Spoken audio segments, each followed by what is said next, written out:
لا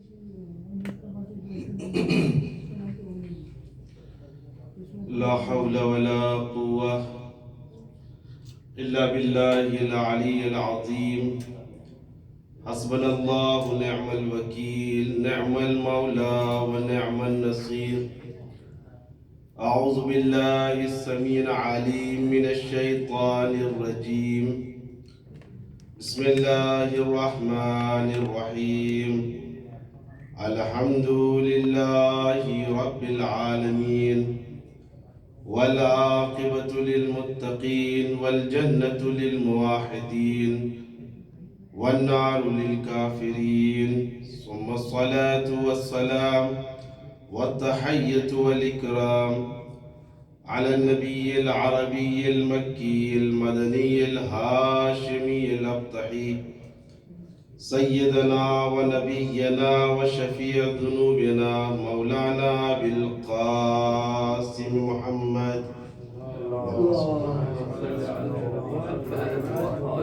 وعلى أهل بيته الأطيبين الأطهرين الأنجبين المظلومين المحسومين، ولا سيما على بقية الله في الأرضين.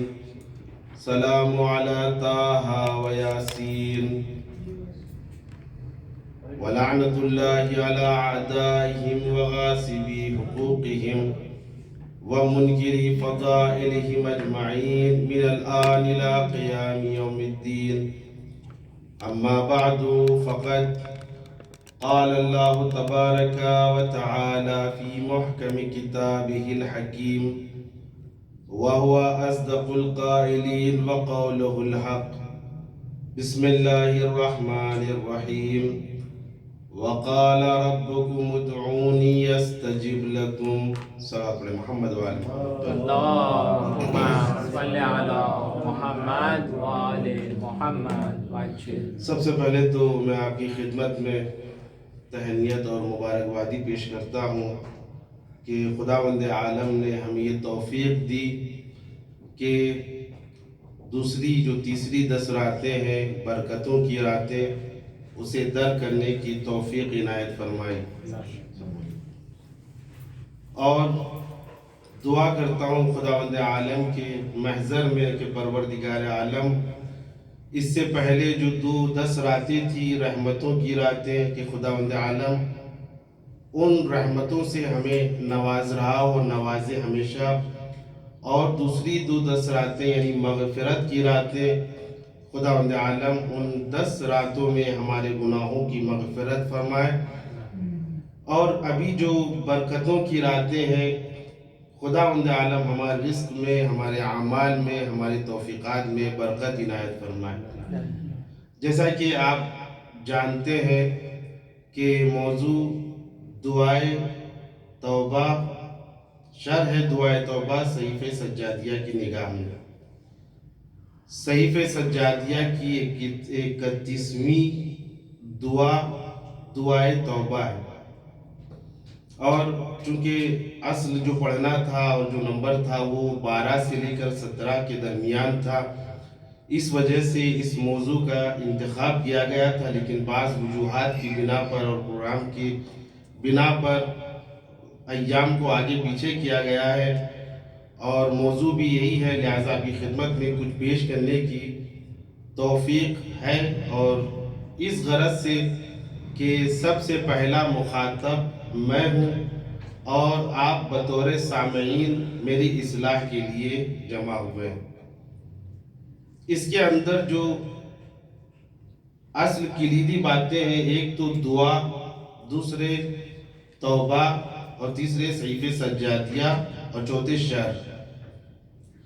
مولانا محمد حسین صورت والا نے جب پہلا جلسہ ہوا تھا، اس میں اسٹارٹ میں ہی تفسیر میں اور شرح میں کیا فرق ہے آپ نے سماعت کیا تھا کہ قرآن سے متعلق جو چیزیں ہوں گی وہ تفسیر ہوں گی، لیکن قرآن کے علاوہ جو دعائیں ہیں وہ شرح کی حیثیت رکھتی ہیں، تفسیر کی نہیں. جیسے کبھی نہیں کہا تفسیر دعائے نہج البلاغہ، تفسیر صحیفہ سجادیہ، نہیں، شرح ہے صحیفہ سجادیہ، یہ شرح ہے نہج البلاغہ. فرق انہوں نے بیان کیا تھا، لہٰذا اس گفتگو میں داخل نہیں ہوں گا۔ اصل گفتگو جو آج کرنی ہے وہ دعا سے متعلق ہے، چونکہ یہ دعاؤں کا مجموعہ ہے، تقریباً 50 سے زیادہ اس میں دعائیں ہیں، اور ایسی دعائیں ہیں کہ انسان واقعی اس کو جب پڑھتا ہے، اس کی فہرست کو پڑھتا ہے تو یہ سوچنے پہ مجبور ہو جاتا ہے کہ اتنی اہم کتاب ہمارے پاس موجود ہے اور ہم اس سے آشنا نہیں ہیں۔ آیت اللہ مرشی نجفی کے زمانے میں اہمیت دعائے صحیفہ سجادیہ کی آپ اس چھوٹے سے واقعہ سے سمجھ لیجئے۔ آیت اللہ مرشی کے زمانے میں ایک بڑے مفسر، انہوں نے مصر کے مفسر ہیں، انہوں نے کہا کہ آپ کے یہاں سے بہت سے لوگ آتے ہیں، میں خواہش کرتا ہوں کہ آپ مجھے ایک انمول تحفہ عنایت فرمائیں، ایک قیمتی تحفہ، ایک قیمتی گفٹ مجھے دیں کہ مجھے وہ ہمیشہ یاد رہے، لیکن قرآن اور نہج البلاغہ سے ہٹ کر ہونا چاہیے۔ محسوس کریں آپ، قرآن اور نہج البلاغہ سے ہٹ کر ہونا چاہیے، یعنی وہ مفسر بھی جانتا ہے کہ دینے والا کون ہے، غور کیجئے گا، اور لینے والا کون ہے، یہاں پر دینے والا بھی جانتا ہے، دونوں طرف سے علم کا معاملہ ہے، تو جو دیا جائے گا وہ بھی علم ہوگا، جو لیا جائے گا وہ بھی علم ہوگا۔ کہا کہ قرآن اور نہج البلاغہ سے ہٹ کر جو آپ تحفہ دینا چاہے ایسا دے کہ مجھے یاد رہے۔ تو آیت اللہ مرشی نجفی نے اس زمانے میں صحیفہ سجادیہ کو دے دیا۔ جب اس کا مطالعہ کیا تو وہ یہ کہنے پر مجبور ہو گیا کہ یہ کلام خالق کے کلام سے نیچے ہے، بشر کے کلام سے اوپر ہے، اور افسوس کی بات ہے کہ ہمارے یہاں پر امت اسلامیہ اتنی عظیم کتاب اور اتنی عظیم معلومات سے محروم ہے۔ یہ کوئی شیعہ نہیں کہہ رہا ہے، ایک مفسر کہہ رہا ہے کہ جس کا نام انشاءاللہ کل عرض کروں گا، وہ کہہ رہا ہے کہ اتنی عظیم کتاب ہے کہ خالق تحت کلام المخلوق و فوق کلام البشر، خالق کے کلام سے نیچے اور بشر کے کلام سے اوپر ہے۔ تو ظاہراً یہ صحیفہ سجادیہ دعاؤں کی کتاب ہے، لیکن کل عرض کروں گا کہ اس کے اندر ایسے مطالب ہیں کہ جو ہر طرح سے مجہز ہے۔ یہ کتاب صرف دعاؤں کا نہیں، صرف نصیحتوں کا نہیں، ہدایتیں بھی موجود ہیں، مواعظ بھی موجود ہیں، اور ایسی چیزیں جو ہم سوچ نہیں سکتے۔ تو آج بحث کرنی ہے دعا پر۔ دعا ایک عام لفظ ہے کہ جب بھی ہم اپنے عزیز کو رخصت کرتے ہیں، اور رخصت کرنے کے بعد سب سے آخری بات جو ہوتی ہے اور امید کے ساتھ وہ ہوتی ہے کہ التماس دعا۔ دعاؤں میں یاد رکھیے گا اس دعا کے معنی کیا ہے، اس کی ڈیفینیشن کیا ہے، اس کی تعریف کیا ہے، دعا کہتے کسے ہیں۔ دعا یعنی خالق سے مخلوق کا کچھ مانگنا، انسان کا خدا سے کچھ طلب کرنا، چاہے رزق کی صورت میں ہو، چاہے علم کی صورت میں ہو، چاہے توفیقات کی صورت میں ہو، چاہے شفاعت کی صورت میں ہو، چاہے ثروت کی صورت میں ہو، چاہے دولت کی صورت میں ہو، جیسا ظرف ویسا مظروف، جو جیسا ہوگا ویسا مانگے گا۔ لیکن جو بھی خالق سے مانگ رہا ہے اسے کہتے ہیں دعا۔ اگر اس کی تحلیل کی جائے، اس کے پارٹس کیے جائیں تو یہ 4 چیزیں اس کے اندر موجود ہیں۔ ایک، مانگنے والا، طلب کرنے والا، اور ایک جس سے طلب کیا جا رہا ہے، جس سے مانگا جا رہا ہے، اور ایک تیسری چیز ہے جو چیز طلب کی جا رہی ہے۔ اور ان تینوں کے جو مجموعہ ہے اس کی نسبت ہے وہ ہے دعا۔ طلب کرنے والے کو داعی کہتے ہیں، جس سے طلب کر رہا ہے اسے مدعو کہتے ہیں، جو چیز طلب کی جا رہی ہے اسے مدعو اللہ کہتے ہیں، اور یہ تینوں کی جو آپس میں نسبت ہے جس کو جوڑ کے رکھا ہوا ہے اسے دعا کہتے ہیں۔ تو ہم پہلی فرصت میں یہاں پر گفتگو کریں گے اس بات کی کہ طلب جس سے کیا جا رہا ہے، جس سے مانگا جا رہا ہے، وہ کون ہے؟ جس سے بھی انسان کچھ مانگتا ہے تو تین چیزوں کو مد نظر رکھتا ہے۔ اگر ان تین چیزوں کو جو مد نظر نہیں رکھتا ہے تو یا تو وہ ذلیل ہوتا ہے، ذلیل و رسوا ہوتا ہے، یا دنیا والے اس کو بیوقوف کہتے ہیں۔ پہلی چیز یہ کہ جس سے مانگا جا رہا ہے، جس سے طلب کیا جا رہا ہے، یہ دیکھیں گے کہ وہ چیز خود اس کے پاس ہے یا نہیں ہے۔ ہم کو علم چاہیے تو دیکھنا پڑے گا کہ جس سے مانگا جا رہا ہے خود وہ بھی عالم ہے یا نہیں ہے۔ ہم اگر کسی سے پیسہ مانگ رہے ہیں تو ہمیں دیکھنا پڑے گا کہ اس کے پاس خود پیسہ ہے یا نہیں ہے۔ ہم کسی سے مشورہ مانگ رہے ہیں تو ہمیں دیکھنا پڑے گا کہ وہ مشورہ دینے کی صلاحیت رکھتا ہے یا نہیں ہے، یا خود ایسا نہ ہو کہ خود محتاج مشورہ ہو، اس کو لوگ مشورہ دیں۔ اس لیے کہ ہماری عربی اصطلاح میں یہ کہا جاتا ہے فاقد شے معطی شے نہیں ہو سکتا ہے، یعنی جس کے پاس کچھ نہ ہو، جس کے پاس عدم ہو، کچھ بھی نہیں ہے، وہ دوسرے کو کیا دے گا؟ ایک فقیر انسان دوسروں کو کیا پیسہ دے گا جبکہ خود اس کا محتاج ہے؟ ایک جاہل انسان کسی کو کیا علم دے گا جبکہ اس کے پاس خود نہیں ہے؟ ایک ایسا انسان جو خود مشورے کا محتاج ہے دوسروں کو کیا مشورہ دے گا؟ تو پہلی فرصت میں ہمیں یہ دیکھنا پڑے گا کہ ہم خدا سے مانگ رہے ہیں، وہ ذات کون سی ذات ہے کہ جس سے ہم مانگ رہے ہیں خود اس کے پاس وہ چیز ہے یا نہیں ہے۔ تو جب ہم خزانہ پروردگار میں، ہم حکومت پروردگار میں نظر کرتے ہیں تو قرآن کریم کی آیت ابھر کر سامنے آتی ہے اور ارشاد ہوتا ہے وَلِلَّهِ لَهُ مُلْكُ السَّمَاوَاتِ وَالْأَرْضِ وَمَا بَيْنَهُمَا يَخْلُقُ مَن يَشَاءُ۔ وَلِلَّهِ کی لفظ استعمال کیا ہے، یعنی حرف جر کو آگے لے کر آیا ہے۔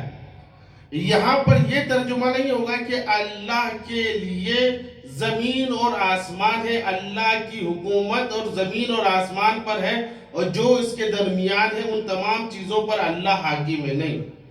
وَلِلَّهِ صرف اللہ ہی کی حکومت زمین اور آسمان اور اس کے درمیان جو بھی ہے وہ اللہ کی حکومت میں آتا ہے۔ تو یہ بات تو ثابت ہو گئی کہ پروردگار عالم ہر چیز پر حاوی ہے، اس کی حکومت ہر جگہ پر ہے، تو لہٰذا یہ تو طے ہے کہ وہ فاقد شے نہیں ہے، معاذ اللہ اس کے پاس ہر چیز ہے۔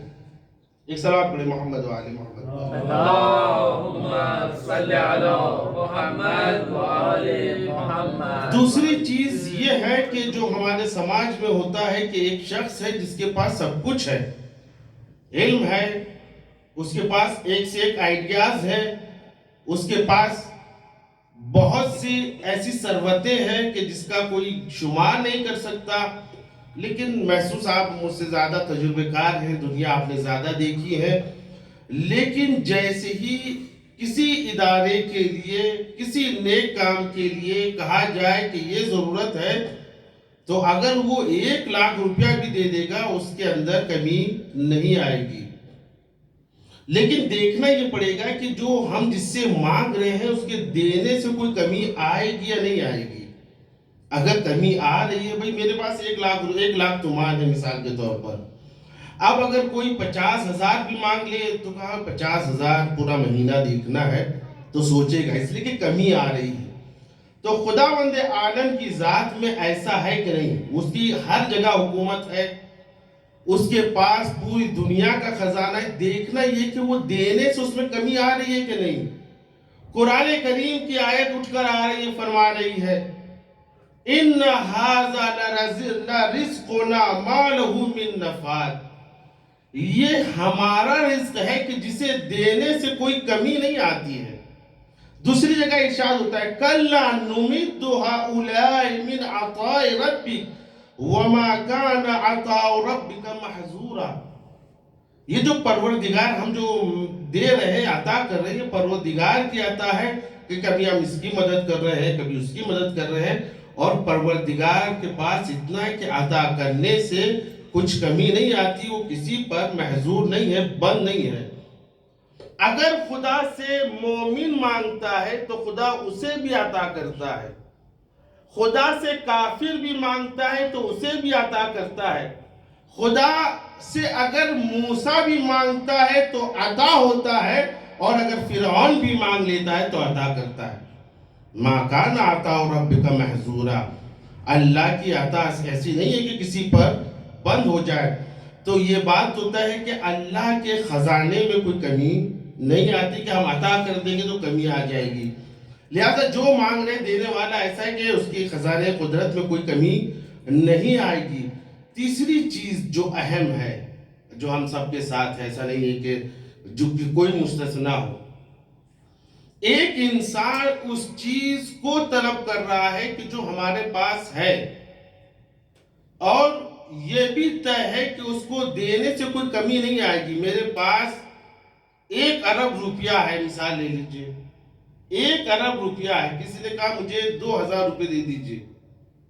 آپ بتائیے یہ 2000 اور 1 ارب روپیے میں کتنا فرق ہے؟ اگر میں دے بھی دوں گا تو کچھ سیکنڈ میں وہ پیسے آ بھی جائیں گے. لیکن جو چیز، جو صفت سامنے بڑھ کر آتی ہے وہ کیا ہے؟ بخل. کہ اگر جو ہمارے سماج میں ہے، جو جملہ معذرتاً عرض کروں گا، وہ کہتے ہیں کہ کیا ہم نے انہی کے لیے کمایا تھا؟ کیا جو ہم محنت کر رہے ہیں انہی کے لیے ہے؟ مثال کو ہر کوئی ایسا نہیں ہے، ورنہ دینے والے ایسے بھی ہیں کہ جس کا کوئی تصور نہیں کر سکتا ہے. تو اب خداوند عالم کی ذات میں دیکھنا پڑے گا کہ خداوند عالم کی یہاں پر بخل ہے یا نہیں ہے. جب ہم قرآن کی آیت کو اٹھا کر دیکھتے ہیں تو ارشاد ہوتا ہے وَقَالَ رَبُّكُمُ ادْعُونِي أَسْتَجِبْ لَكُمْ. تمہارا پروردگار یہ کہتا ہے کہ ادعونی، مجھ سے طلب کرو، استجب لکم. یہ علل اعلان ہے، جو مانگو گے دیں گے. تو یہاں پر جس سے مانگا جا رہا ہے اس کے پاس کوئی بھی کمی نہیں ہے. تینوں چیزوں کے لحاظ سے وہ کامل و اکمل ہے. انسان کی ذات پر آپ نگاہ کریں. انسان جو مانگنے والا ہے، جو طلب کرنے والا ہے، اس کو جب دیکھتے ہیں تو ہمیں نظر آتا ہے کہ انسان اتنا مجبور ہے، اتنا فقیر ہے کہ دنیا میں آنے کے لیے بھی محتاج ہے. جسے اختیار نہیں ہے کہ وہ دنیا میں اپنی مرضی سے آ جائے، مگر یہ کہ وقت معینہ ہو، اور یہاں سے جانے پر بھی مجبور ہے، اس کے ہاتھوں میں اختیار نہیں. لہذا یہ مجبور ہے. اور قرآن کی آیتوں میں جب دیکھا جاتا ہے انسان کے بارے میں ارشاد ہوتا ہے کہ یا ایھا الناس انتم الفقراء الی اللہ. اے لوگوں انتم الفقراء الی اللہ. اللہ کے سامنے تمہاری کوئی حیثیت نہیں ہے. اللہ غنی مطلق، تم فقیر مطلق. اللہ کے مقابل میں تم فقیر ہو. واللہ غنی الحمید. اور اللہ ہے جو غنی حمید ہے. تو جب انسان کے پاس فقر مطلق ہے تو یہ بھی یاد رکھیں کہ یہ فقر ایسی عظیم نعمت ہے کہ جو اللہ کے سامنے وہ پیش کر سکتا ہے. یہ فقر ہے انسان کا. جب تک اپنے آپ کو عاجز سمجھتا ہے وہ اللہ کے سامنے جائے گا. وہ گنہگار ہے، یعنی میں فقیر ہوں اور اسیر ہوں گناہوں کا، وہ اللہ کے پاس جائے گا. لیکن اس کے برعکس اگر انسان یہ سوچ لے کہ میرے پاس تو سب کچھ ہے، دولت ہے، ثروت ہے، سب کچھ ہے. جہاں یہ تصور آیا تو جو کل تک مسجد میں پہلی صف میں نظر آتا تھا آج وہ مسجد میں بھی نظر نہیں آئے گا. کیوں؟ اس لیے کہ وہ فقر جو احساس فقر ہے وہ اس کے اندر نہیں ہے. دعا بڑی اہمیت کے حامل ہے. ارشاد ہوتا ہے الدعاء سلاح المؤمن، دعا مومن کا اسلحہ ہے. اور امام جعفر صادق علیہ السلام ارشاد فرماتے ہیں اللهم صل على محمد وآل محمد. ایک اور صلوات محمد و آل محمد پر. اللهم صل على محمد وآل محمد. امام جعفر صادق علیہ السلام فرماتے ہیں کہ دعا اتنی عظیم عبادت ہے کہ اللہ سے قریب ہونے کے لیے اس کی طرح کوئی عبادت نہیں ہے. آپ محسوس کریں، اللہ سے قریب ہونے کے لیے اس سے بہتر کوئی بھی عمل نہیں ہے. اب تھوڑا تجزیہ کرتے ہیں. یہاں پر خداوند عالم نے ہمیں کیوں پیدا کیا؟ بتائیے، خداوند عالم نے ہماری خلقت کا ہدف کیا تھا؟ سبھی جانتے ہیں. وَمَا خَلَقْتُ الْجِنَّ وَالْإِنسَ إِلَّا لِيَعْبُدُونَ. خداوند عالم نے ہمیں خلق ہی نہیں کیا مگر یہ کہ ہماری عبادت کے لیے، اللہ کی عبادت کے لیے ہمیں خلق کیا گیا. جب اس نے ہمیں اپنی عبادت کے لیے خلق کیا گیا ہے تو عبادت کا اصل ہدف کیا ہے؟ جوہر عبادت کیا ہے؟ سب سے پہلے تو یہ طے ہو جائے کہ عبادت کسے کہتے ہیں. ہر وہ چیز جس سے اللہ خوش ہو جائے اور جس سے اللہ ناراض ہو جائے وہ غیر عبادت ہے. ما خلقت الجن والانس الا لیعبدون. عبادت کی پہلی شرط یہ ہے کہ اللہ سے قریب ہو. نماز میں پڑھتا ہوں صبح کی 2 رکعت واجب قربتاً الی اللہ، یہی نیت کرتے ہیں نا. روزہ میں رکھتا ہوں واجب قربتاً الی اللہ. یہ قربت، یہ جوہر عبادت ہے. یہ جوہر عبادت ہے. امام صادق علیہ السلام فرماتے ہیں کہ عبادتوں میں سب سے بہترین عبادت جو اللہ سے 100% قریب کر سکتی ہے وہ ہے دعا. اور دعا کب کرے گا انسان؟ جب اس کے پاس فقر ہوگا، احساس سے فقر ہوگا. جہاں اپنے احساس کو کھویا کیا ہوا؟ وہ اللہ سے دور ہوا. جہاں اللہ سے دور ہوا دعا نہیں کرے گا. جب اللہ سے قریب نہ ہوگا تو عبادت کا اصل ہدف جو ہماری خلقت کا ہے اس نے ادا نہیں کیا. تو محسوس کرے کہ جب بھی انسان فقر کا احساس کرتا ہے تو وہ کیا ہے؟ اللہ کے قریب جاتا ہے. یہی فقر ہمارے لیے ہماری تلوار ہے. الدعاء سلاح المومن. اور کون کرتا ہے دعا؟ جو فقر کا احساس کرتا ہے. تو انسان کو جب دیکھتے ہیں تو فقر مطلق. اب تیسری چیز ہے اللہ سے کیا چیز مانگی جا رہی ہے. مدعوم اللہ کیا ہے؟ کوئی انسان ثروت مانگ رہا ہے، کوئی انسان دولت مانگ رہا ہے، کوئی انسان توفیقات مانگ رہا ہے، کوئی انسان اپنے کاروبار میں برکت مانگ رہا ہے، کوئی انسان طول عمر عطا ہو ایسی دعا مانگ رہا ہے. ہر انسان کی الگ الگ دعا ہے. کوئی انسان 1000 روپیہ اللہ سے مانگ رہا ہے، کوئی 1 ارب مانگ رہا ہے، کوئی چاہ رہا ہے کہ دنیا کا سب سے بڑا امیر ہو جائے. تو یہ مدعو اللہ ہے. سوال یہ ہے کہ اللہ سے مانگے کیا؟ اللہ سے مانگے کیا؟ ہمارے چھٹے امام جعفر صادق علیہ السلام فرماتے ہیں کہ یاد رکھو وہ غنی مطلق ہے، جتنا بھی مانگو گے وہ عطا کرے گا. لیکن اس کا قطعی یہ مطلب نہیں ہے کہ تم چھوٹی چیزیں اللہ سے نہ مانگو. نہیں، اگر تمہارے اندر احساس فقر ہے اور تم اللہ سے چاہو کہ ایک سوئی مانگو، یا چاہو کہ ایک جوتا تمہارے پاس آ جائے، نیا جوتا، یا چاہو کہ ایک اچھا کپڑا آ جائے، یا چاہو کہ منہ دھلنے کے لیے صابن آ جائے، پیسٹ، جو بھی آپ چھوٹی سے چھوٹی چیز، یا اللہ میرے بچے کے لیے ٹافی لا کے دے دیں، چھوٹی سے چھوٹی چیز، سوئی کی مثال پیش کی جو اس زمانے میں ایک دم عام اور ایک چھوٹی چیز تھی، کہا کہ تم غنی مطلق سے چھوٹی بھی چیز مانگو گے تو اللہ اس کو پسند کرتا ہے۔ کیوں؟ اس لیے کہ تم میں احساس سے فقر ہے، تبھی تم مانگ رہے ہو، اور تمہارا مانگنا اس بات کی دلیل ہے کہ تم اللہ کو یاد رکھتے ہو۔ اگر اللہ انسان کے ذہن میں نہ ہو تو کیا ہوتا ہے کہ پھر نہ وہ مسجدوں میں جاتا ہے اور نہ خدا سے دعا مانگتا ہے۔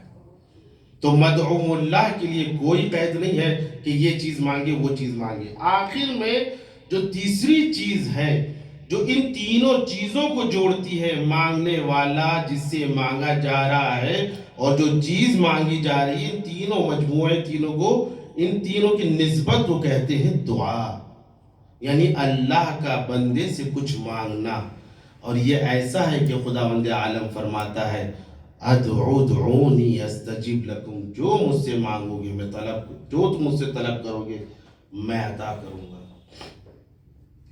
مگر سوال یہ ہے، اور جو کرتے ہیں عام طور سے کبھی زائرین بھی آتے ہیں تو کہتے ہیں کہ مسئلہ یہ ہے کہ جب بھی ہم دعا کرتے ہیں، ایک دعا ایسی ہے کہ میں نے خانہ کعبہ میں دعا کی، میں نے مسجد حرام اور منبر رسول کے درمیان عام طور سے دعا کی جاتی ہے، قبول ہوتی ہے۔ جو افراد جا چکے ہیں خدا ان کی زیارتوں کو اور حج کو قبول فرمائے، اور جو جانا چاہ رہے ہیں پروردگار عالم ان تمام لوگوں کو اس کی زیارت سے مشرف فرما۔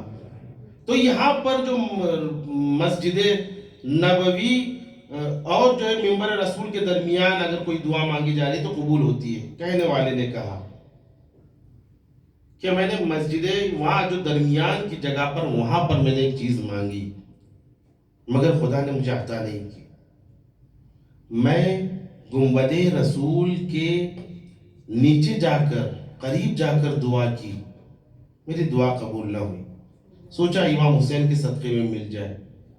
کربلا پہنچا، کربلا پہنچنے کے بعد واسطے دیے، میری دعا قبول نہ ہوئی۔ وجہ کیا ہے کہ دعا قبول نہیں ہوتی، جبکہ خداوند عالم کہہ رہا ہے کہ وَأَمَرْتَ بِالدُّعَاءِ وَزَمِنْتَ لَهُمُ الْإِجَابَةَ۔ دعا تمہیں میں پڑھتے ہیں کہ پروردگار تو وہ ہے کہ جس نے حکم دیا دعا کرنے کا، وَزَمِنْتَ لَهُمُ الْإِجَابَةَ، اور ضمانت لی ہے اس کی اجابت کی۔ ایسے ایسے مقام پر میں گیا ہوں، میں نے دعا مانگی ہے لیکن دعا قبول نہیں ہوئی ہے۔ تو عرض کیا میں عزیزوں کہ دعا عبادت ہے، دعا عبادت ہے، عبادتوں میں شرط ہے، عبادت میں ارکان ہے۔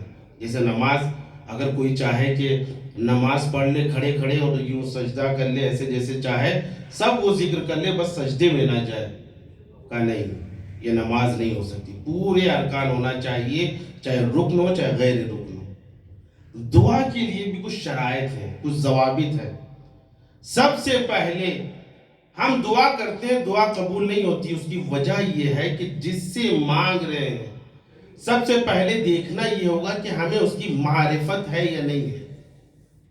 اس لیے کہ جس سے طلب کر رہے ہیں، جس سے مانگ رہے ہیں، کوئی ایسا تو نہیں عام انسان سے مانگ رہے، نہیں، خدا سے مانگ رہے ہیں۔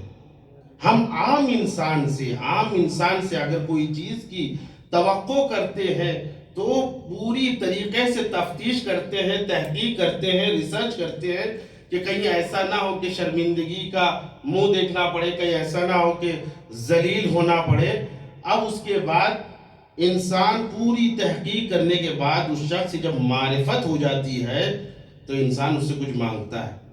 لیکن ایک ہے خداوند عالم جو ایسا خدا ہے کہ ہر چیز عطا کرتا ہے اور ضمانت بھی اس نے لی ہے۔ تو اس خدا کی معرفت ہونا چاہیے یا نہیں ہونا چاہیے؟ رسول اسلام صلی اللہ علیہ وآلہ وسلم ارشاد فرماتے ہیں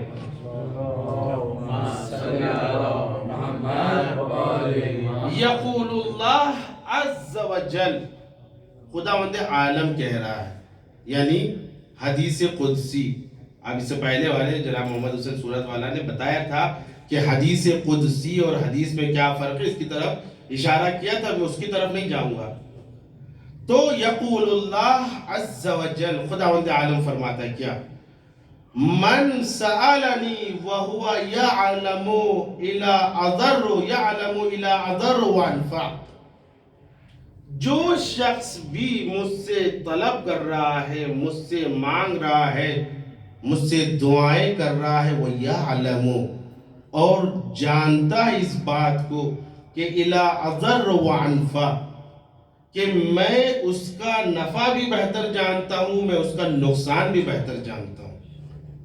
اگر جس شخص کو یہ عرفان ہو کہ خداوند عالم مجھ سے بہتر میری نقصان کو بھی جانتا ہے، مجھ سے بہتر میرے فائدے کو بھی جانتا ہے، تو ایسے انسان کے لیے رسول اسلام فرماتے ہیں، خداوند عالم کہتا ہے استجب لہ، میں ایسے شخص کی دعاؤں کو قبول کروں گا۔ کیوں؟ اس لیے کہ اس کو اللہ کی معرفت ہے۔ ایک شخص ہمارے چھٹے امام جعفر صادق علیہ السلام کے پاس آیا، آنے کے بعد کہنے لگا میں اتنی دعائیں کرتا ہوں، جیسے میں نے عرض کیا اس زمانے میں اس لحاظ سے اس نے کہا ہوگا، میں اتنی دعائیں کرتا ہوں، اتنا توسل بناتا ہوں، ایسے ہے ویسے ہے، اس کا صدقہ قرار دیتا ہوں، لیکن میری دعائیں قبول نہیں ہوتی ہے۔ چھٹے امام فرماتے لِأَنَّكُمْ تَدْعُونَ مَنْ لَا تَعْرِفُونَ، اس لیے کہ تم ایسے سے مانگ رہے ہو، لِأَنَّكُمْ تَدْعُونَ، تم ایسے سے مانگ رہے ہو، لَا تَعْرِفُونَ بِهِ، جس کو تم نہیں جانتے ہو۔ تمہارا سوال یہ بتا رہا ہے کہ میں نے اتنی دعا کی، میں نے اتنی دعا کی، لیکن تمہیں اللہ کے عرفان ہی نہیں ہے۔ کہا کیوں؟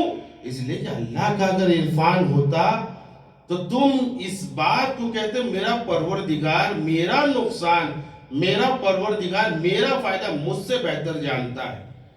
اگر یہ عرفان ہوتا تو تم بہتر طریقے سے اس بات پر قانے ہوتے کہ خداوند عالم نے میری دعا کو قبول نہیں کیا۔ اس کی بھی وجوہات ہے کہ خداوند عالم اگر اپنے بندے کو دوست رکھتا ہے، چاہتا ہے، محبوب رکھتا ہے، تو روایت کے جملے ہیں کہ اگر کوئی انسان مجھ سے مانگ رہا ہے تو دو طرح کے لوگ ہیں جو مجھ سے مانگنے والوں میں ہیں، اور جو نہیں مانگنے والوں کو اللہ نے اپنی لسٹ میں رکھا ہے۔ دو طرح کے لوگ مجھ سے دعائیں مانگتے ہیں، ان میں سے کچھ ایسے ہیں کہ جن کی آواز مجھے پسند ہے، میں اپنے فرشتوں سے کہتا ہوں کہ اس کی دعا میں نے قبول کر لی، لیکن اس کی دعا کو روک لو۔ کا کیوں؟ اس لیے کہ اس کی آواز مجھے بہت پسند ہے، اس کا گڑ گڑانا، اس کا رونا، اس کا مجھے بلانا، اور یا رب کی آواز بلند کرنا، یہ مجھے بہت اچھا لگتا ہے۔ کا دوسرا کون ہے؟ کا دوسرے وہ لوگ ہیں جو مجھ سے مانگتے ہیں اور ان کی آواز مجھے پسند نہیں ہے، میں فرشتوں سے کہتا ہوں جاؤ ان کو فوراً عطا کر دو، اس لیے کہ مجھے ان کی آواز پسند نہیں ہے۔ اب اللہ کو آواز پسند ہے تو اس کا کیا مطلب وہ ہماری دعاؤں کو روک لے گا؟ مثال سامنے سوال ہے کہ اگر اللہ کو آواز پسند ہے تو ٹھیک ہے عطا کر دے اور دعاؤں کی توفیق بھی دے دے، ایسا ہو سکتا ہے؟ نہیں ہو سکتا۔ خدا ہر چیز پر قادر ہے کہ وہ مجھے عطا بھی کر دے اور عطا کرنے کے ساتھ توفیق بھی دے دے کہ میں دعا کرتا رہوں، جبکہ توفیق کا جو مرحلہ ہے انسان سے مربوط ہے۔ لیکن ایک سوال ہے، مسئلہ یہ ہے کہ آپ دعائیں کومیل میں پڑھتے ہیں کہ اللہ نے دعا کا حکم دیا ہے اور ضمانت لی ہے کہ اس کی استجابت، اس کی دعا کو قبول کرے، تو پھر یہ انسان مرتے مر جاتا ہے، دعا یہی کرتا ہے کہ مجھے کربلا کی زیارت ہو جائے، مجھے رسول کی زیارت ہو جائے، ائمہ اطہار علیہ السلام کی زیارت ہو جائے، زیارت عاشوراء کی تلاوت کرتا ہے ہر روز ہر رات میں۔ اس کے بعد بہت سے بستی والے کہتے ہیں کہ اس کو زیارت نصیب نہیں ہوئی، تو اس کا کیا مطلب ہے؟ اس کا مطلب یہ ہے کہ خداوند عالم نے اس کی آواز سنتا رہے گا، اسے کچھ عطا نہیں کیا۔ نہیں عزیزو، وجہ یہ ہے کہ خداوند عالم ہمارا نفع اور ہمارا نقصان ہم سے بہتر جانتا ہے، وہ اپنے بندے کی آخرت کو بھی جانتا ہے، لہٰذا دیکھ رہا ہے کہ اس کی آخرت اس کی دعاؤں سے بن سکتی ہے، لہٰذا ان دعاؤں کو روک لیتا ہے۔ اور روکنے کے بعد روایتوں میں ملتا ہے کہ قیامت میں اس کو نامہ اعمال دیا جائے گا۔ جب نامہ اعمال آئے گا تو بندہ کہے گا پروردگار میں نے تو اتنے اچھے اعمال نہیں کیے تھے، میں نے تو یہ زیارتیں نہیں کی تھی، میں نے تو خیرات نہیں کیا تھا، تو پھر یہ اجر کیسا؟ خداوند عالم کہے گا فلاں دعا تم نے کی تھی میں نے قبول نہ کی، اس کا ہی اجر ہے۔ فلاں مقام پر یہ دعا کی تھی وہ قبول نہیں، اس کا ہی اجر ہے۔ روایتوں کے جملے ہیں، جب وہ اپنے دعاؤں کے قبول نہ ہونے کے اجر کو دیکھے گا تو یہ کہے گا کاش دنیا میں میری کوئی دعا قبول نہ ہوتی۔ ایک صلوات پڑھیں محمد والے۔ اللہم صلی علی محمد وعلی محمد۔ تو انسان کو عرفان ہونا چاہیے اللہ کا۔ اگر عرفان ہے تو اللہ کہہ رہا ہے کہ میں اس کی دعاؤں کو قبول کروں گا۔ دوسری چیز جو شرط دعا ہے، محرمات اور گناہ کا ترک کرنا۔ بہت سے انسان ایسے ہیں اور ما سبق میں بھی کہ جو عبادتوں میں مشہور تھے، عابد کہے جاتے تھے، راہب کہے جاتے تھے، لیکن مسئلہ یہ ہے کہ کوئی ایسا گناہ تھا کہ جس کی وجہ سے ان کی دعا قبول نہیں ہوتی تھی۔ اللہم اغفر لی الذنوب التي تحبس الدعاء، پروردگار عالم ہمارے ان گناہوں کو معاف فرما کہ جو دعاؤں کے قبول ہونے میں معنی ہوتے ہیں۔ اللہم اغفر لی الذنوب التي تحبس الدعاء، یہ دعائے کمیل کی جملے ہیں۔ یعنی کبھی کبھی انسان کی دعائیں نہ قبول ہونا اس بات کی دلیل ہے کہ وہ گناہوں کو انجام دے رہا ہے۔ امام صادق علیہ السلام فرماتے ہیں ان اللہ یقول اوفو بعہدی اوفی بعہدکم، تم میرے عہد کو، میرے پیمان کو، میرے اوامر و نواہی پر عمل کرو، میں تمہارے نواہی اور تمہارے اوامر پر عمل کروں گا۔ اور اس کے بعد ارشاد امام صادق فرماتے ہیں واللہ لو وفیتم اللہ لوفی اللہ لکم، قسم کوئی عام انسان نہیں جس کو قسم کی ضرورت نہیں ہے، صادق الوعد، صادق الکلام، صادق الحق، خود حق امام صادق ہے، لیکن وہ کہتے ہیں واللہ خدا کی قسم اگر تم نے اللہ کی باتوں کو وفا کیا تو اللہ بھی تمہاری باتوں پر وفا کرے گا، اگر تم نے اس کے اوامر پر عمل کیا اور نواہی سے بچے تو اللہ بھی تمہاری دعاؤں کو قبول کرے گا۔ یہ کون سی بات ہوئی کہ تم تو ہماری بات نہیں سن رہے اور ہم ہیں کہ تم یہ توقع رکھ رہے ہو کہ ہر بات تمہاری بات سنیں؟ نہیں، یہی وجہ ہے کہ انسان کو چاہیے کہ محرمات سے پرہیز کرے۔ ایک مقام پر امام صادق علیہ السلام تقریر کر رہے تھے، تقریر کرتے کرتے بنی اسرائیل کے عابد کا تذکرہ ہوا کہ ایک بنی اسرائیل میں اتنا بڑا عابد تھا کہ لوگ عبادتوں کی مثال دیا کرتے تھے اس عابد کی، لیکن امام دیکھیں دعا کا کس طریقے سے اللہ سے دور کرتا ہے۔ اگر یہ دعا نہ ہو تو انسان اللہ سے دور ہو جاتا ہے، لیکن محرمات بھی معنی ہوتے کہ اللہ اس کی دعا کو قبول نہ کرے۔ اگرچہ وہ عبادت کر رہا ہے، اگرچہ وہ سجدے کر رہا ہے، شبہ قدر میں اس نے اعمال کیے، اگرچہ وہ روزہ رکھ رہا ہے، خمس زکوٰۃ سب عطا کر رہا ہے، کوئی کمی نہیں ہے عزیزوں، لیکن کوئی اگر گناہ ہو رہا، اگر انسان کی دعا قبول نہیں ہو رہی ہے تو جہاں پر اس کے اجر کو مد نظر رکھا ہے یہ انسان خود بہتر جانتا ہے کہ میں کس پانی میں، کتنے پانی میں ہوں۔ من عرف نفسہ، ایسے نہیں کہا گیا ہے، جو اپنے نفس کو پہچان لے فقد عرف اللہ، تو اللہ کو بہتر جان لے گا۔ تو جب انسان اپنے نفس کو جان رہے وہ پہچان لے گا کہ نہیں مجھے اجر ملے گا یا نہیں، مجھ سے کوئی گناہ سرزد ہو رہا ہے، میں اپنے نفس کو بہتر جانتا ہوں۔ تو یہاں پر وہ عابد ہے جو 33 سال تک عبادت کر رہا ہے، امام صادق علیہ السلام نقل کر رہے ہیں 33 سال تک عبادت کر رہا ہے، اور 33 سال تک نہیں، پوری عمر اس نے عبادت کی، لیکن 33 سال تک وہ ایک ہی دعا کر رہا ہے، لیکن خداوند عالم اس کی دعا کو قبول نہیں کر رہا ہے۔ یہاں تک کہ انسان جب اپنے نفس کی طرف متوجہ ہوا کہ میں کیسا ہوں، ظاہر ہے کہ ہمیشہ اس کی طرف سے اس کو کیا اس کے اندر کمی آنے والی ہے، اس کے خزانے میں کون سی کمی آنے والی ہے، لہذا اپنے نفس پر اس نے دیکھا کہ میں کیسا ہوں۔ 33 سال کے بعد اسے احساس ہوا۔ یاد رکھیں عزیزوں، ایک امید، ایک احساس، ایک ٹھوکر، ایک محبت میں انسان حر کو حر بنا دیتا ہے۔ صرف ایک احساس ہونا چاہیے، ایک توبہ ہونا چاہیے، غیر گنہگار کو اللہ حضرت حر بنا دیتا ہے۔ وہ احساس ضروری ہے کہ جب انسان یہ احساس کرے کہ میں فقیر ہوں اور وہ غنی ہے۔ یہاں پر 33 سال کے بعد جب گفتگو اللہ سے کر رہا ہے، کلام اللہ سے کر رہا ہے، اللہ سے مانگ رہا ہے، اس کے بعد دیکھا کہ نہیں، قبول نہیں ہو رہی ہے، نہ میری عبادتوں میں کوئی کمی ہے، نہ میرے سجدوں میں کوئی کمی ہے۔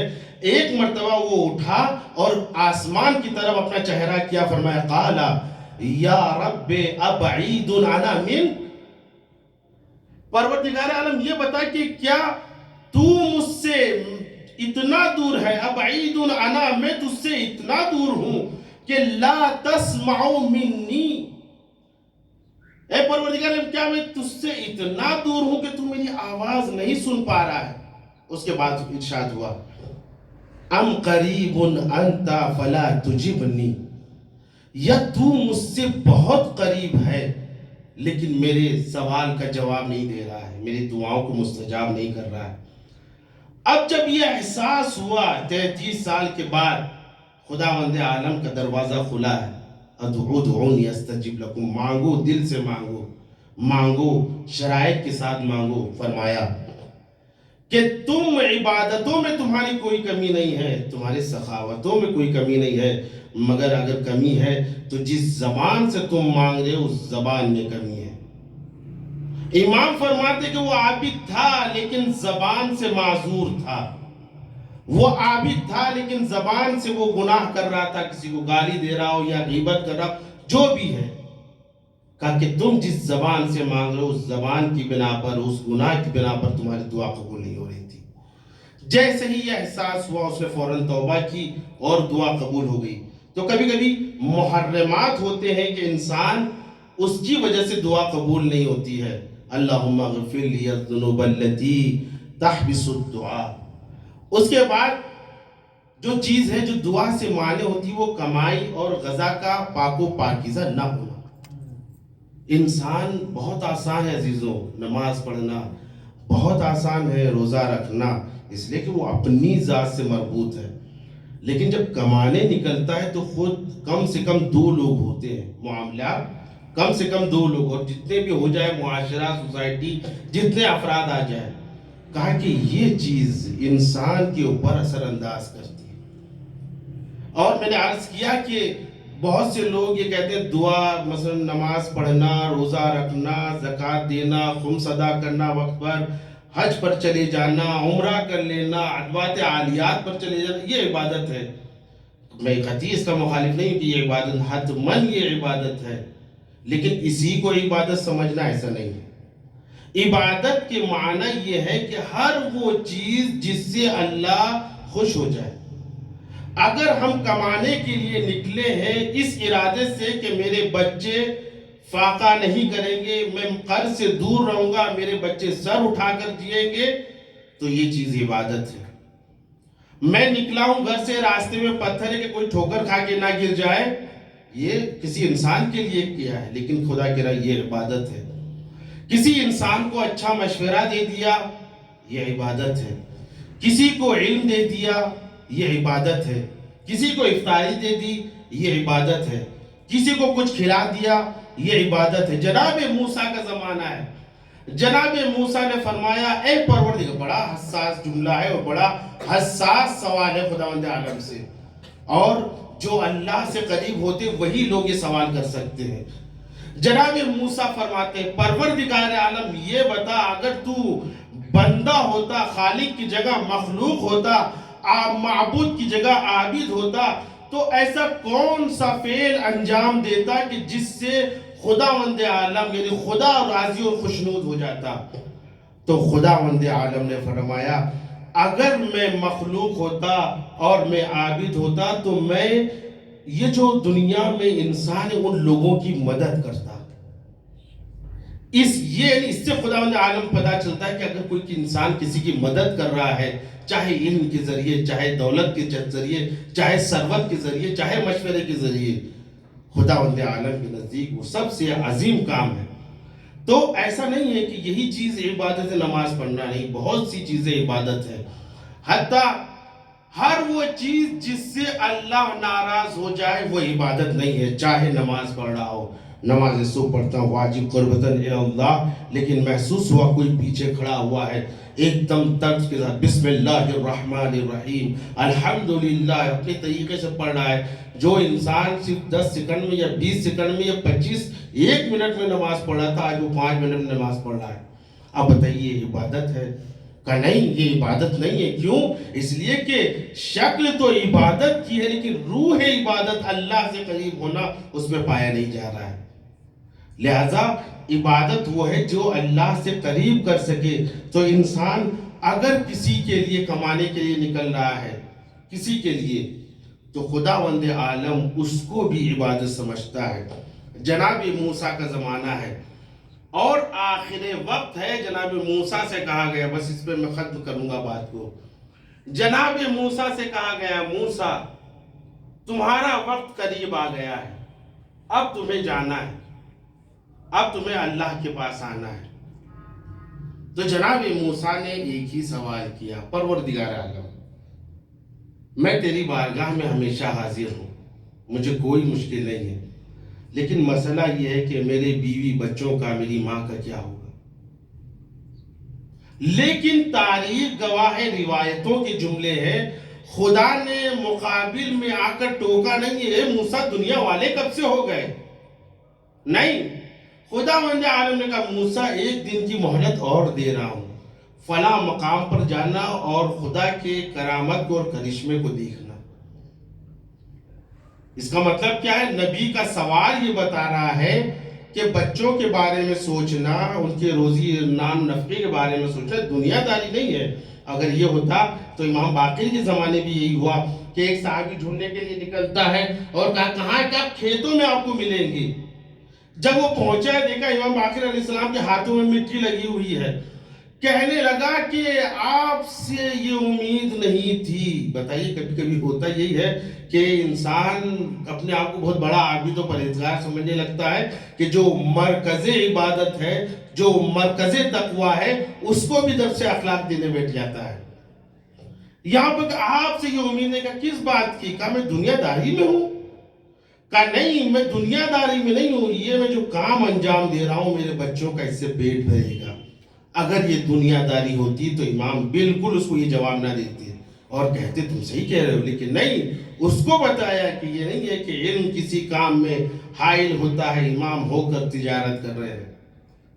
جناب موسیٰ سے جب یہ کہا گیا کہ آپ کا آخری وقت ہے تو جناب موسیٰ نے کہا بچوں کا کیا ہوگا؟ کل صبح جاؤ، دیکھو اللہ کے کرشموں کو تم دیکھو گے.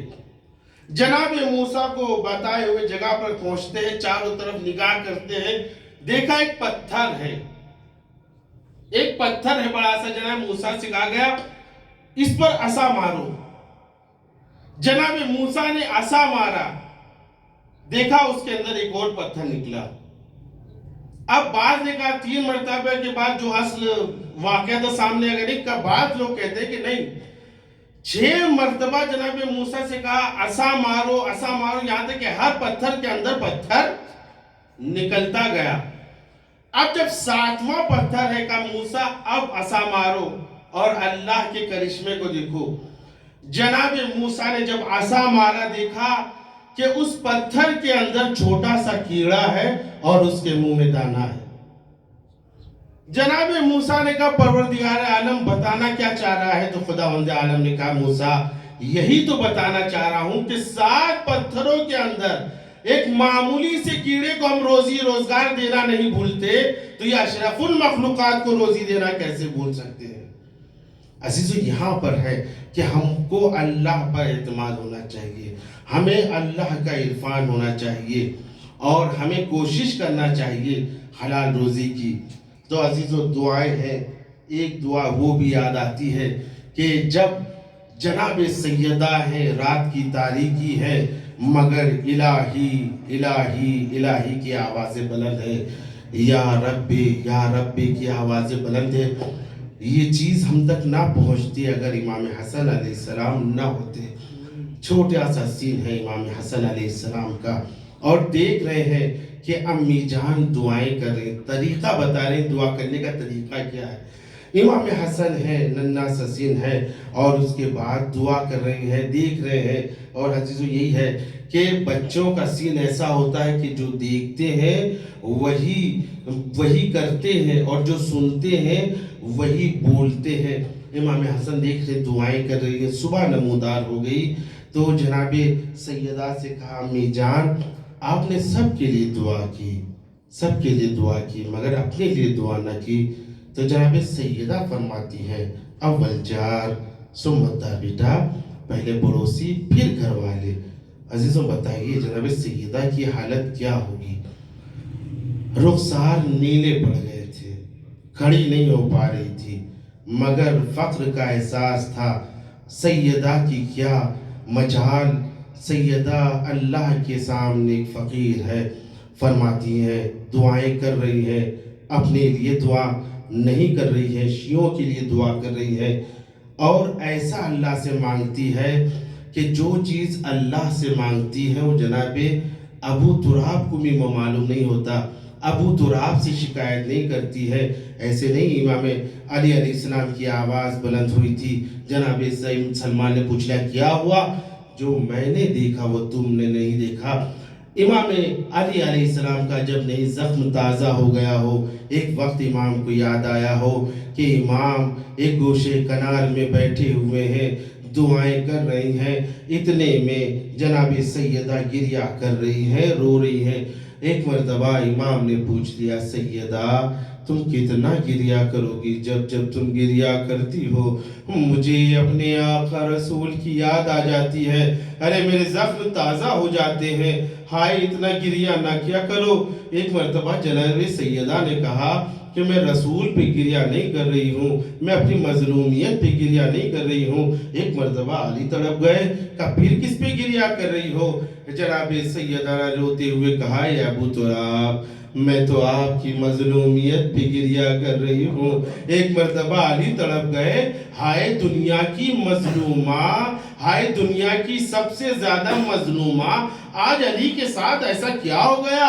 علی پہ ایسا کون سا ظلم ہو گیا کہ دنیا کی سب سے بڑی مظلومہ سیدہ طاہرہ گریہ کر رہی ہے؟ پلٹ کر پوچھ لیا اے سیدہ تم نے ایسی کون سی مصیبت علی پر دیکھ لی کہ اپنے مصائب کو چھوڑ کر مجھ پہ گریہ کرنے لگی؟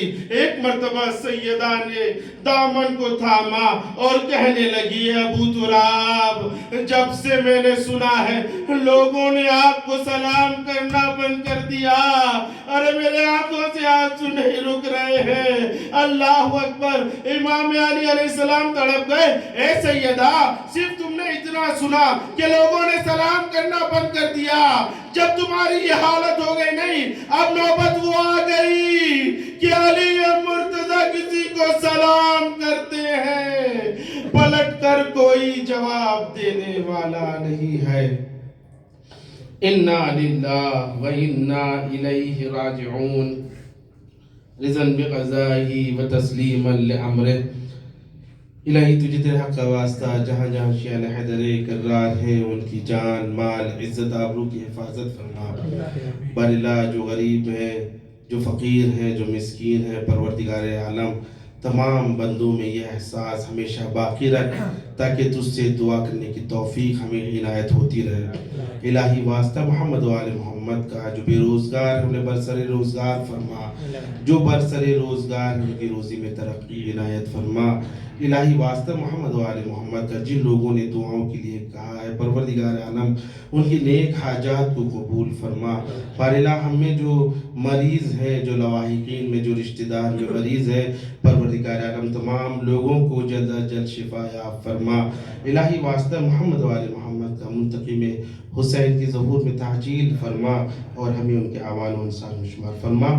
ربنا تقبل منا انک انت السمیع العلیم.